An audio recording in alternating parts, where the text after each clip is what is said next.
one thing we'd like to say about our modus operandi is that we don't want to know what's going on in a haunting before we try to explore it. However, this one's a little different. I heard about the Gurdon Spook light when I was a little kid, and I thought that'd be so cool to see, but I'd never see it because I lived up in northeastern Minnesota, and this is down in Arkansas. Well, we happened to move to Arkansas about 30 minutes away as a crow flies. So we're down here exploring the Gurdon Spook light. Welcome to the Gurdon Spook light. Mark and I have traveled down here today to check out the trail. And if you come over here, you'll see there's a sign that tells us the legend of the Gurdon Spook light.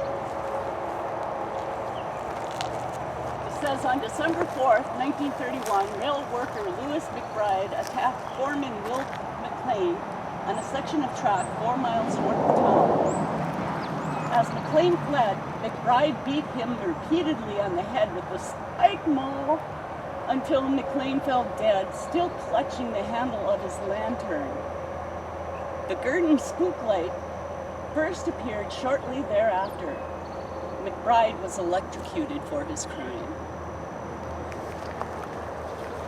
Legend says that at night you can still see that lantern swinging down the railroad track line. And we're going to go check it out. Okay, so that's where we've parked. That seems to be most convenient. The track does go down that way. But this is where we're walking in the daylight and be returning in the evening towards dark. It may be dark, we'll have to find out. But this is the old train track.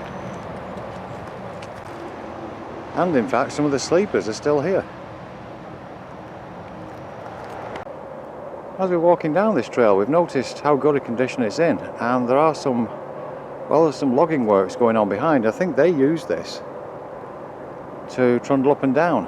So yeah, it looks to be in really good condition for walking. Julie? See, I found the details of today's weather just so everybody knows what we're dealing with here. Not much wind, plenty of sunshine and awfully warm. So that's the conditions we're hunting under, and see what we get. Not many mosquitoes, but we have got the Zevo on. The Zevo on, yeah.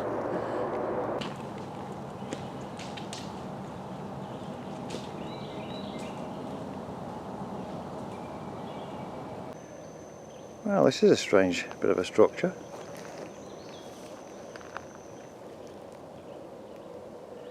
Anyway, carrying on, it's now become rather overgrown. It's not the nice stuff anymore.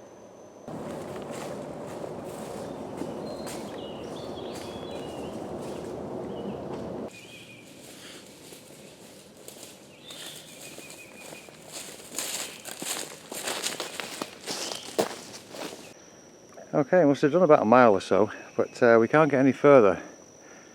It looks like the sides have fallen down. There's still the pieces of railway sleepers and such there, but yeah, you can possibly see that's...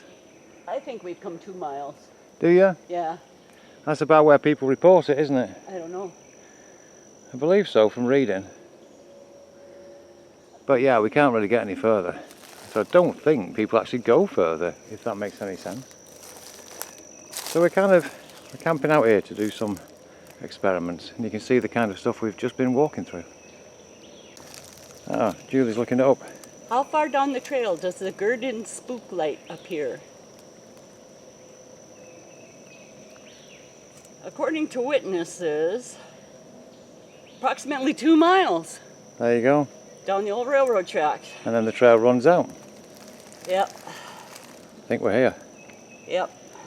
I just had a thought, and that was about these rocks, and I would say they're probably exactly the same as other railways use, but I was interested in the way that they do shine slightly in the light, and there's little black spots in there.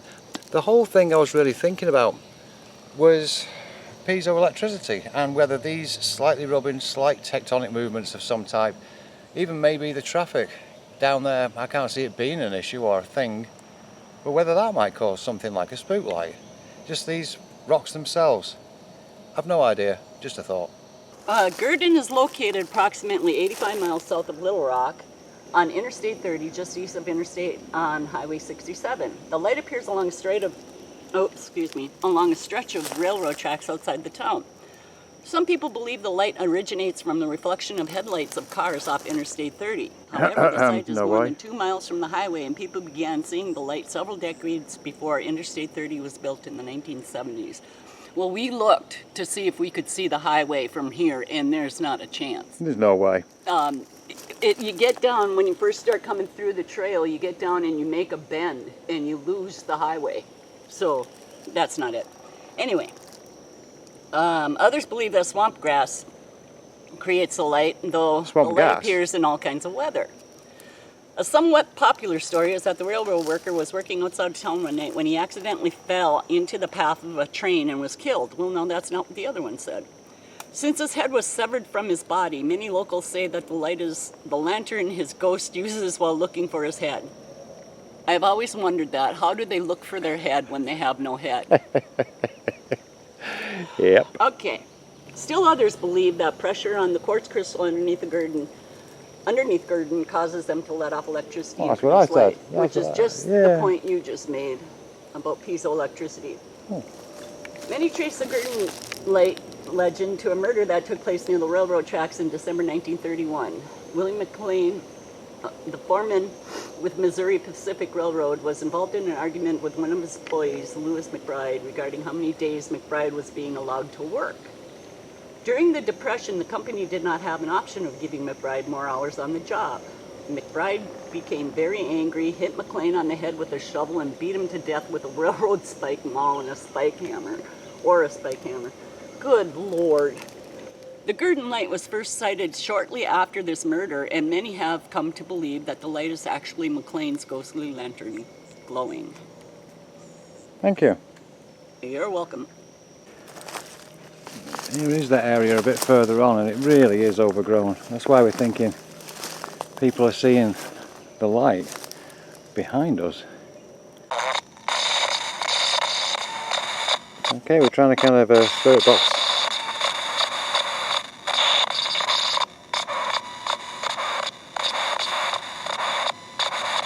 Mark made that out of a mouse. Yeah.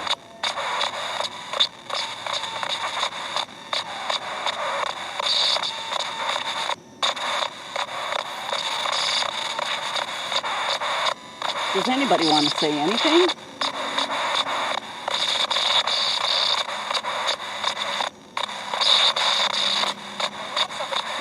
Oh.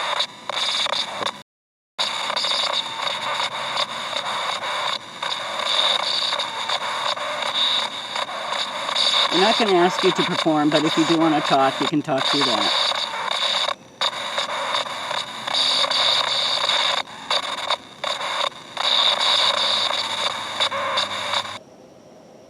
Over there I've set up a movement sensor. We'll just check that it works. No? Oh yeah, there we go. So, if that goes off, something may have walked through.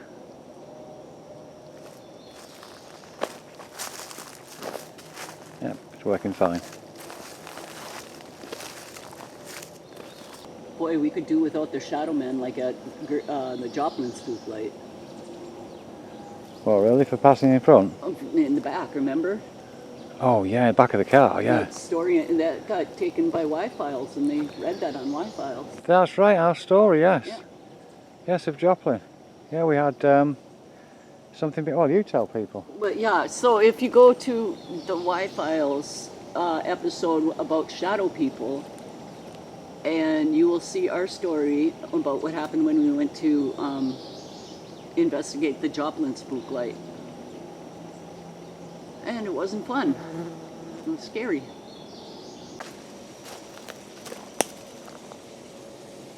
Got running water at the side.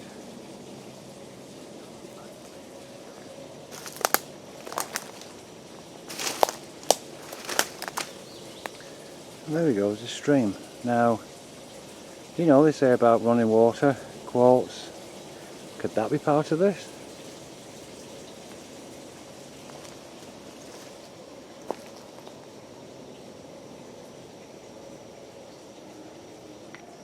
here's where the stream comes out. So we do have water running underneath the railway tracks. I could be stood perhaps on where the spook light is seen. Don't know, no idea.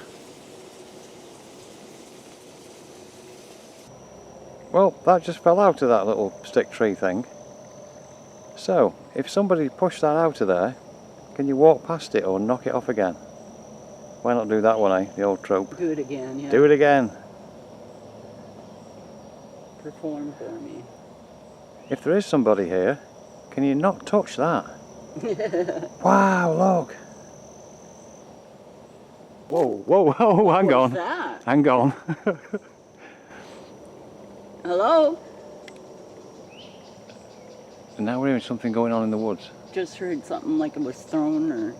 And I was just like messing it's a tree. Yeah, I was just messing about with that sensor there. Yeah. Hopefully the camera picked it up. Hello? Huh. I don't know. A little strange. Maybe nothing, probably nothing. Probably a squirrel knocking a nut out of a tree or something. Big butch one, been working out. It's about, what, 7 feet tall? Yeah, it's a 5-pound nut. And a 5-pound nut. Yep, 7 feet tall, looks a bit like an ape, you know. But it's got kind of a human type face. Man, they got strange squirrels down here. Mm-hmm. No tail. No tail. Conical head. We've now resorted to physical violence. Julie just threw a stone in there.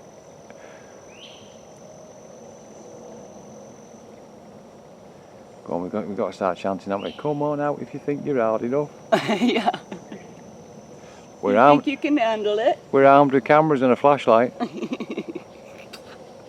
Beware. And a tape recorder. And a tape recorder. A voice recorder. We don't call them tape recorders anymore, do We do. We're that old. We're that old. We are that OG, you know. Old and grey. That's what OG That's what is. OG said. Old and grey. This is the part I like. The woods are lovely, dark and deep, but I have promises to keep, and miles to go before I sleep. And miles to go before I sleep. Robert Frost, published 1923. I don't know, but is it looking kind of hazy back there? I'm mistaken. Can't really see with this camera. Right, yeah, so, whoops. So if you try the infrared binoculars, can you see the haze? Oh, do I have them? No. No, it looks clear. Probably we're talking about the mist. It has just started coming in here. Just behind these trees, it's really foggy. I'm not picking it up. Are you, Mark? No. No, but it just, I don't know, it's not eerie or anything. It's just really weird how it seemed to happen just right away. You know, 1931 was a hard time. Yeah. Depression, people out of work, people looking for more work, and that's what this McBride was doing. He just wanted more work. But it's not worth killing anybody over. Should we do an EVP? Sure. Take out the recorder. Mr. McLean, are you here?